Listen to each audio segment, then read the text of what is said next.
جن کے حوالے میں اور آپ اپنے بچے اور بچیاں کرتے ہیں، طاقت انہی کے پاس ہے، ادارے وہی بنا رہے ہیں اور ڈگریاں بھی وہ دیتے ہیں جن پہ وہ دولت کما سکیں، انہی کی ڈگریاں جو ہے وہ آج معاشرے میں کامیاب ہیں۔ آپ اپنے بچے کو عالم بنا لیں، ساری سیاہ ستہ حدیث کی کتابیں یاد کرا دیں، قرآن پاک کا عالم اور مفتی بنا دیں، آپ کو کوئی نوکری نہیں ملے گی۔ لیکن اگر آپ اپنے بچے کو وہ سودی ڈگری لے کے دے دیں، MBA کرا لیں، وہ ظلم کے نظام کے ساتھ ہم آہنگی پیدا کر کے جو وہ ڈگری لے کے آئے گا، جہاں کہیں جائے گا اس کو نوکری مل جائے گی۔ وجہ کہ جو لوگ ہمارے اوپر مسلط ہیں وہ غیر اسلام مخالف قوتوں کو وہ طاقتور بنا رہے ہیں، اور وہ یہ چاہتے ہیں کہ جو اسلام کے نام لیوا ہیں ان کو کمزور سے کمزور کیا جائے۔ ان کو آپ جتنا کمزور کریں گے اسلام اتنا کمزور ہوگا، اور یہی چیز معاشرے میں ہے۔ اس لیے میں کہتا ہوں کہ علم، دولت، محنت، جان، ہر چیز کا جو مصرف ہے، جو کھپنی چاہیے، وہ اسی طرف کھپ رہی ہے جس کا فیصلہ حکومت کر رہی ہے۔ کس طرف کھپنا چاہیے تھا اس انسانیت کو؟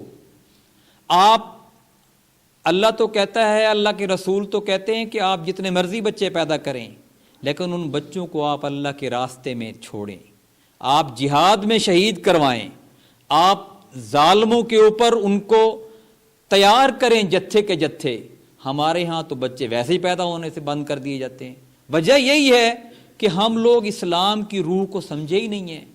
کہ مسلمانوں کی آبادی تو جتنی زیادہ ہوگی، جتنے طاقتور مسلمان ہوں گے،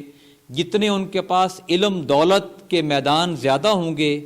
وہ اتنا کفار کے اوپر ان کا غلبہ آئے گا۔ لیکن چونکہ بدقسمتی سے جو لوگ ہمارے اوپر مسلط ہیں وہ اسلام سے کوسوں دور ہیں، اس لیے وہ ایسے ہی قوانین معاشرے کے اوپر لاگو کر رہے ہیں جو اسلام مخالف ہیں، جو مسلمان مخالف ہیں، اور جو اسلام کو اور مسلمانوں کو مغلوب کر رہے ہیں۔ اور آہستہ آہستہ آپ دیکھیں کہ جس کے پاس تھوڑی سی دولت آتی ہے وہ اسلام سے دور ہو جاتا ہے۔ آپ کو اسلام سے محبت کرنے والے زیادہ تر کیا، اکثریت کیا، سارے لوگ تقریباً وہ لوگ ملیں گے جن کی روٹی نہیں پوری ہوتی، جو غریب غربا لوگ ہیں۔ وہ اسلام، جس کے پاس 4 دانے آ جاتے ہیں، پیسہ آ جاتا ہے، وہ ان محفلوں میں چلا جاتا ہے جو کہ اسلام کے مخالف ہیں، اور اس کی ذہن بھی وہ ویسا ہی کام کرتا ہے جو کہ اسلام سے دوری والا ذہن ہے۔ اس لیے آپ یہ اب میری اس گفتگو سے کچھ سمجھ گئے ہوں گے کہ اصل میں جو خرابیوں کی جڑ ہے وہ حکومت کی خرابی ہے، وہ طاقتور لوگوں کی خرابی ہے۔ اور قرآن میں بھی آتا ہے کہ جب اللہ تعالیٰ کسی قوم کو برباد کرنا چاہتا ہے تو اس کے جو طاقتور لوگ ہوتے ہیں، پیسے والے لوگ ہوتے ہیں، ان کو پھر حکمران بنا دیتا ہے۔ اور یہی کچھ آج ہمارے پاس ہم دیکھ رہے ہیں معاشرے میں۔ ہمارا یہ فرض ہے، یہ فرض عین ہے، ایک لمحے کے لیے نہیں، ہفتے میں 1 دن کے لیے نہیں، دن میں 1 گھنٹے کے لیے نہیں، پوری زندگی، پورے وقت، پوری دولت، پوری جان کی طاقت لگا کر ہم یہ جد و جہد کریں کہ آپ تاریخ اٹھا کر دیکھیں، آپ قرآن پاک کو پڑھ کر دیکھیں، اللہ نے اپنے جتنے بھی پیغمبر پیدا کیے ہیں سب سے پہلے ان کو یہ کہا ہے کہ جاؤ اور فلاں بدماش کو جا کر کہو کہ وہ سرکش ہو گیا ہے کہ وہ میرا فرمانبردار بن جائے۔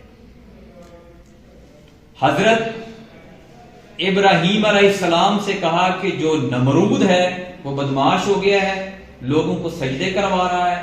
میرا باغی ہو گیا ہے، سرکش ہو گیا ہے، جاؤ اس کو اس کی اوقات بتاؤ۔ حضرت موسیٰ علیہ السلام سے کہا کہ فرعون کے پاس جاؤ،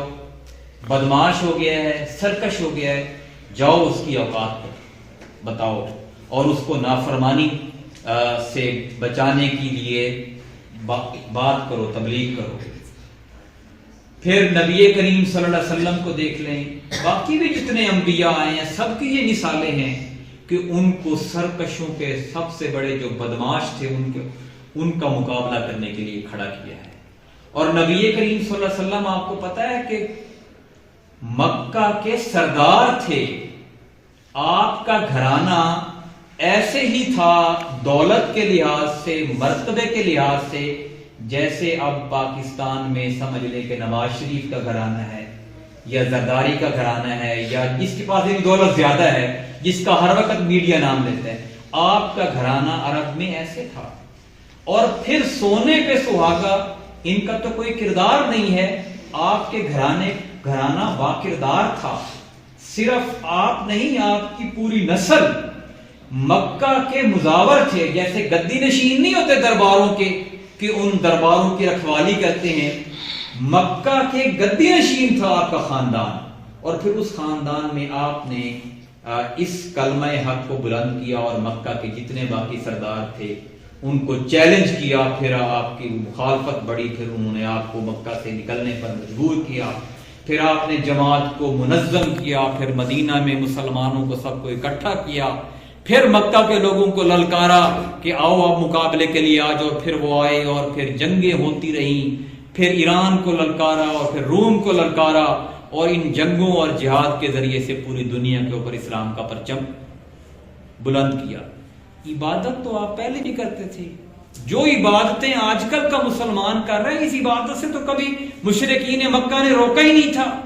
کبھی فرعون یا نمرود نے روکا ہی نہیں تھا کہ آپ مسجد میں جائیں عبادت کرتے رہیں۔ جو سب سے بڑی چیز، جس چیز کی ان کو تکلیف ہوتی ہے، وہ کہتے ہیں قانون ہماری مرضی کا۔ نواز شریف کو بھی اسی چیز کی تکلیف ہوگی، وہ کہے گا قانون میری مرضی کا ہونا چاہیے۔ آرمی بھی یہ کہے گی کہ ہماری چودراہٹ چلنی چاہیے، چیف جسٹس کہے گا میری چودراہٹ چلنی چاہیے، زرداری کہے گا میری چودراہٹ چلنی چاہیے۔ لیکن اسلام یہ کہتا ہے کہ کسی انسان کی چودراہٹ نہیں، اللہ کی چودراہٹ چلنی چاہیے، اور اس اللہ کی چودراہٹ کو قائم کرنے کے لیے ہم یہاں اکٹھے ہوئے ہیں۔ اور یہ تحریک اسی مقصد کے لیے ہے کہ ہم دین اسلام کو سمجھیں، دین کی حقیقی دعوت کو سمجھیں۔ اس نے ہمیں حجروں میں بند نہیں کیا، اس نے ہمیں دلیر بنایا ہے۔ یہ مسلمان یہ شیر ہوتا ہے، اس کی للکار نے تو پوری دنیا کو جھنجھوڑا ہے، اس نے تو بڑے بڑے نام پیدا کیے ہیں کہ اس نے تو کم تعداد اور کم طاقت میں بڑی بڑی حکومتوں کا خاتمہ کیا ہے۔ تاریخ اس بات سے بھری پڑی ہے، بڑے بڑے سپہ سالار اور بڑے بڑے سلطان صلاح الدین ایوبی جیسے، محمود غزنوی جیسے، اور پھر جو آپ ارطغرل ڈرامہ دیکھتے ہیں اس میں عثمان جیسے، ارطغرل جیسے، اور پھر حضرت عمر فاروق جیسے، حضرت علی جیسے، ان کتنے لوگ بہادر اس دنیا میں ہیں جن کی تاریخ مثالیں دیتی ہے کہ انہوں نے اسلام کا سکہ جو ہے وہ قائم کیا۔ آج ہم مسلمان اسلام کا نام لیتے ہوئے ڈرتے ہیں، اسلام کی تبلیغ کرتے ہوئے ڈرتے ہیں، اسلام کے لیے مر مٹنا اپنا فخر نہیں سمجھتے، بلکہ اونچی بلڈنگیں بنانا، بڑی بڑی گاڑیاں لینا، اپنے بچوں کو بڑی بڑی ڈگریاں دلوانا، بس ہم سمجھتے ہیں کہ شاید یہی کامیابی ہے۔ جب تک ہم اسلام کی حقیقت کو نہیں سمجھیں گے اور اسلام کے غلبے کے لیے جدوجہد نہیں کریں گے، ہم مسلمان ہونے کا حق ادا نہیں کر سکتے۔ جیسے قرآن پاک میں ایک آیت اکثر یہ پڑھا کرتا ہوں قرآن میں کہ هو الذی ارسل رسولہ بالہدی ودین الحق لیظہرہ علی الدین کلہ وکفی باللہ شہیدا، کہ اللہ وہ ہے جس نے اپنے رسول کو دین حق اور ہدایت کے ساتھ بھیجا، وہ ہدایت جس کی ہم روز طلبگار ہیں، ہم مانگتے ہیں کہ وہ ہدایت یافتہ رسول تھے، اور ان کو اس لیے بھیجا کہ زندگی گزارنے کے جتنے طریقے ہیں ان کا خاتمہ کر کے جو طریقہ اللہ نے نازل کیا ہے اس کو غالب کر دے، اور اس کے لیے اللہ کی گواہی کافی ہے۔ اور ایک اور جگہ پہ آیا کہ چاہے یہ بات شرک کرنے والوں کو جتنی ہی تکلیف دے، مشکل گزرے،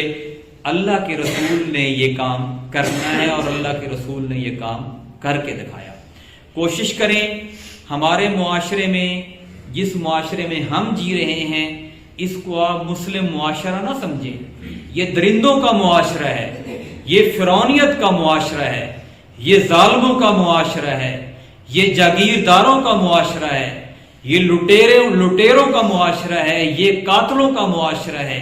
یہ راہزنوں اور ڈاکوؤں کا معاشرہ ہے، جو لوٹ کھسوٹ کر رہے ہیں، جو عزتوں کے ساتھ بھی کھیل رہے ہیں، مال و دولت بھی لوٹ رہے ہیں ٹیکس کے نام پر۔ ایک غریب آدمی بیچارہ جو صبح سے لے کر شام تک مزدوری کرتا ہے، جس کو پورے کپڑے بھی پہننے نصیب نہیں ہوتے، جو اپنی بیوی اور اپنی بیٹی کی عزت کی حفاظت بھی نہیں کر سکتا، جس کی چار دیواری بھی پوری بنی ہوئی نہیں ہے، اس کو بھی ٹیکس کے نام پر لوٹا جا رہا ہے۔ بجلی کے بلوں میں کتنا ٹیکس آتا ہے، صابن کے اوپر ٹیکس ہے، صرف کے اوپر ٹیکس ہے، جو چیز آپ بازار سے خریدتے ہیں ٹیکس بھی لگا ہوتا ہے، ملاوٹ بھی اس کے اندر ہوتی ہے، خالص بھی نہیں ملتی، اور کھا کر اور استعمال کر کے بیماریاں بھی ہم اپنے اندر پیدا کرتے ہیں۔ یہ خاتمہ کرنا ہمارا فرض ہے، اور اس کے لیے سر دھڑ کی بازی لگانا، جان اور مال لگانا ہمارے لیے ضروری ہے۔ آپ سارے لوگ کوشش کریں، ہم اس پروگرام کو ہفتے میں 1 دن تک نہ رکھیں، اس کو ہم ہفتے میں 7 دن تک لے جائیں۔ کبھی کہیں پروگرام ہو رہا ہو، کبھی کہیں ہو رہا ہو، ہر ساتھی کوشش کرے اپنے اپنے گھر میں، اپنے اپنے محلے میں اس دعوت کو عام کرے، جرأت کرے۔ آپ یقین کریں، قرآن پاک میں آتا ہے، جس کا مفہوم ہے کہ اللہ تعالیٰ نے ہر انسان کے آگے حفاظت کرنے والے فرشتے لگائے ہوئے ہیں، اس کے آگے اور اس کے پیچھے، جو اس کی حفاظت کرتے ہیں۔ اگر اللہ ہمارا مددگار ہو، دنیا کے سارے نواز شریف، زرداری، جو بھی بدمعاش ہیں اکٹھے ہو جائیں، یقین کریں ہمارا کچھ نہیں بگاڑ سکتے، اگر اللہ ہمارے ساتھ ہے۔ اور اگر اللہ کو ہم نے ناراض کر لیا، اللہ ہمارے ساتھ نہ ہوا، تو پھر ایک ادنا سا انسان بھی ہمیں لوٹ کے، ہمیں قتل کر کے، ہماری زندگی اور ہماری دولت کا خاتمہ کر کے جا سکتا ہے۔ اللہ پر اپنے توکل کو، اپنے بھروسے کو مضبوط کریں، اور جیسے ہماری رکنیت فارم میں یہ شرائط ہے، کوشش کریں روزانہ کی بنیاد پر قرآن کریم کی کم از کم 1 آیت کو سوچ سمجھ کر پڑھیں۔ پڑھنا نہیں آتا تو کسی عالم دین سے جا کے پڑھیں، یہ بہت ضروری ہے، یہ ہمارا قانون ہے، اسی قانون کو ہم نے نافذ کرنا ہے۔ جس قانون کو ہم نے نافذ کرنا ہے، اگر ہمیں اس کا پتہ ہی نہیں ہوگا تو ہم نافذ کیسے کریں گے؟ اللہ تعالیٰ سے دعا ہے کہ مجھے، آپ کو اور دنیا کے تمام مسلمانوں کو اپنے راستے کا راہی بنائے، اور اس راستے کے لیے تن من دھن قربان کرنے کی توفیق عطا فرمائے۔ آپ تمام دوستوں کا بے حد شکریہ، آپ لوگ اتنی دور سے آتے ہیں، پیٹرول بہت مہنگا ہے، وقت نکال کے آتے ہیں، سارا دن کے تھکے ہوئے ہوتے ہیں، میں آپ کا جتنا بھی شکر ادا کروں کم ہے۔ میری آپ کے لیے دعائیں ہیں، دعائیں کر سکتا ہوں، اور اللہ تعالیٰ آپ کو جزا دے، اور اسی پہ ہم پروگرام کا خاتمہ کرتے ہیں۔